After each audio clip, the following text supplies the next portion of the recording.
ഇന്ന് നമുക്ക് മന്തി കഴിക്കാൻ പോകും. സത്യം പറഞ്ഞാൽ ഈ വീഡിയോ കണ്ടിട്ട് എനിക്ക് തന്നെ ക്രിഞ്ചടിച്ച് കഴിച്ചു. അതാണ് ഞാൻ പിന്നെ വോയിസ് ഓവർ കൊടുക്കാമെന്ന് ഓർത്തത്. എനിക്കാണെങ്കിൽ കുറച്ച് ദിവസമായിട്ട് പിസ്സ കഴിക്കണമെന്ന് ഭയങ്കര ആഗ്രഹം. അപ്പോൾ ഉണ്ണി പറഞ്ഞു, ഞാൻ ഇന്ന് വർക്ക് കഴിഞ്ഞ് വരുമ്പോഴേക്കും നീ റെഡിയായി നിന്നു എന്നൊക്കെ പിസ്സ കഴിക്കാൻ പോകാമെന്ന്. അപ്പോൾ ഉണ്ടടാ, എനിക്കാണെങ്കിൽ മന്തി കഴിക്കണം, അതേപോലെ തന്നെ പാനിപ്പൂരി കഴിക്കണം, ഇതെല്ലാം കഴിക്കണം എന്നുള്ള ആഗ്രഹം വന്നിട്ട് എനിക്കറിയാം എല്ലാം കൂടി എൻ്റെ കെട്ടിയവൻ എനിക്ക് നടത്തി തരില്ല.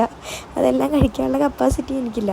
അപ്പോൾ ഞാൻ ജസ്റ്റ് ഇങ്ങനെ നമ്മളിങ്ങനെ വിരലിലിങ്ങനെ തിങ്ക് ചെയ്ത് വെച്ചിട്ട് കാണിക്കില്ല, അതേപോലെ ഞാൻ പുള്ളിക്കാരനോട് ഏതെങ്കിലും ഒരു വിരലിൽ തൊടാൻ പറഞ്ഞു. അങ്ങനെ പുള്ളി തൊട്ടതാണെങ്കിൽ അങ്ങനെ മന്തിയിലും പാനിപ്പൂരിയിലുമാണ് പുള്ളി തൊട്ടത്. അപ്പോൾ ഞാൻ ഓർത്ത് എന്നാൽ പിന്നെ അതായിക്കോട്ടെ എന്ന് ഓർത്തിട്ട് നമുക്ക് പോണ വഴി എവിടെയെങ്കിലും പോയിരുന്ന് വണ്ടിയിലിരുന്ന് കഴിക്കാമല്ലോ എന്ന് ഓർത്തിട്ട് നമ്മൾ ഓൾറെഡി ഇവിടുന്ന് പ്ലേറ്റൊക്കെ എടുത്തിട്ടുണ്ടായിരുന്നു. കാര്യം എന്താണെന്ന് വെച്ച് കഴിഞ്ഞാൽ നമുക്ക് അൾട്രീമിൽ നിന്ന് ക്വാർട്ടർ വാങ്ങണതാണ് ലാഭം.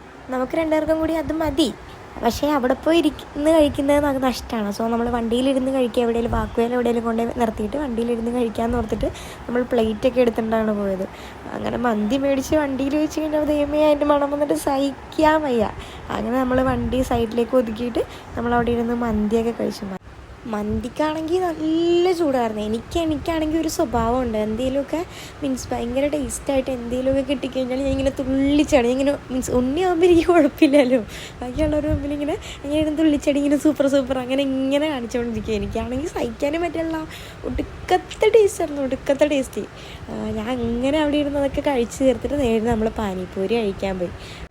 പാനിപ്പൂരി കഴിക്കാൻ വന്നത് നമ്മൾ പരമ്പള്ളി നഗറിലായിരുന്നു. എനിക്കാണെങ്കിൽ ഇവിടുത്തെ പാനിപ്പൂരി തന്നെ വേണം. അങ്ങനെ അവിടെ ഇരുന്ന് പാനിപ്പൂരിയൊക്കെ കഴിച്ച് കുറച്ച് നേരം നമ്മൾ അവിടുത്തെ വാക്കുവിൽ പോയി എന്നിട്ട് നേരെ നമ്മൾ വീട്ടിലേക്ക് പോകുന്നുണ്ട്.